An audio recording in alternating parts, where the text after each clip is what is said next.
গতকালকে আপনার সংসদের দ্বিতীয় অধিবেশনের প্রথম দিন ছিল, তো নারীরা ছিল 50 জন নারী সাংসদ নতুন। তো স্পিকার বলছে যে নারীদের জন্য সংসদ অলংকৃত হয়েছে, এই ধরনের কথা আর কি, মানে উনি মূল্যায়ন করছে। তো প্রথম একজনকে পুরুষকে সুযোগ দেওয়ার পর একজন নারী কে সুযোগ দিচ্ছে, ওনার নাম হচ্ছে রেহানা আক্তার রেনু।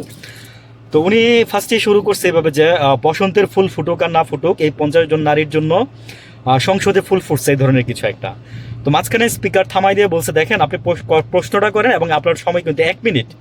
তো উনি বলতেছে, মাননীয় সংসদ সদস্য অনেক দিন পরে আসছি, একটু সময় দেন, একটু সুযোগ দেন। তারপরে বলতে বলতে উনি 3বারের সংসদ সদস্য এগুলো বলছে, হাবি জাবি বলতে বলতে আবার স্পিকার থামাই দিচ্ছে যে থামেন, আপনি জাস্ট ইয়াটা বলেন।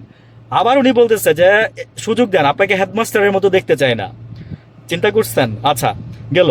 তারপরে উনি বলতেছে যে দেখেন আপনি বলছেন, তারপরে বলতেছে যে আপনি 7বারের সংসদ সদস্য ছিলেন, ওই যে স্পিকারকে বলতেছে।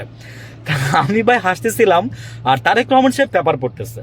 মানে ওনার কোনো মানে মানে কনসালটেশন নাই ওইদিকে, মানে আই মিন তারেক রহমান সাহেব তেল দেওয়াটা পছন্দ করতেছে না, এবং স্পিকার বারবার ওনাকে থামাই দিচ্ছে।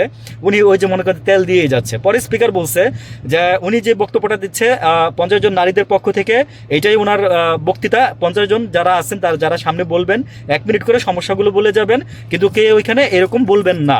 প্রায় উনি 2-2.5 মিনিটের মতো এরকম খেয়ে ফেলছে। ওনার যদিও প্রস্তাবনাটা ভালো ছিল, উনি কয়েকটা মিল বন্ধের প্রসঙ্গে বলছে, যেমন খুলনা নিউজ প্রিন্ট, তারপর আরো 2টা কি বন্ধ ছিল ওইগুলোর প্রসঙ্গে বলছে আর কি। তো স্পিকার লাস্টে বলছে যে আমরা 7বার না, আমরা 27বার সংসদ সদস্য হতে পারবো যদি আমরা ভালো কাজ করতে পারি। ইন্টারেস্টিং। হ্যাঁ, দেখেন মানে তেল, মানে বললাম না যে ভাই, মানে ওদের দেখলে তেলাইতে হবে, মানে মাথার মধ্যে জাস্ট ওইটাই চলে আসে।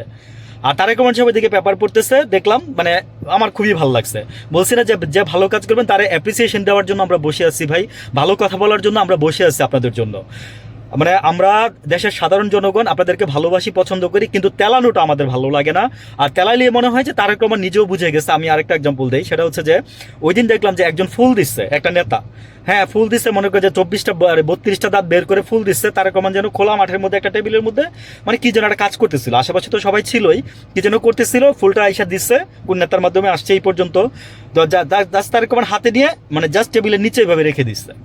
মানে বললাম না যে এই যে আমি এখানে 2টা জিনিস মেনশন করি, সেটা হচ্ছে যে আমার ফোকাস যেখানে, যে ভদ্রলোকের লজ্জার কিভাবে দেবে। স্পিকার যেভাবে বলছে, হ্যাঁ ওই যে রেনু আক্তারকে, আর তারেক রহমান যেভাবে ফুলটা নিচে রেখে দিল, মানে ভদ্রলোকের তো ভাই এর চেয়ে আর ভদ্রভাবে তো আর লজ্জা দেওয়া যায় না। তো আমরা কি আসলে ওই শিক্ষায় শিক্ষিত হয়েছি, যে শিক্ষায় দিয়ে আমরা আমাদের নিজের লজ্জা বিবেক বোধ আমরা চিন্তা করব? ভালো থাকবেন সবাই, আর তারেক রহমানকে আমি অ্যাপ্রিসিয়েশন জানাচ্ছি। আল্লাহ হাফিজ।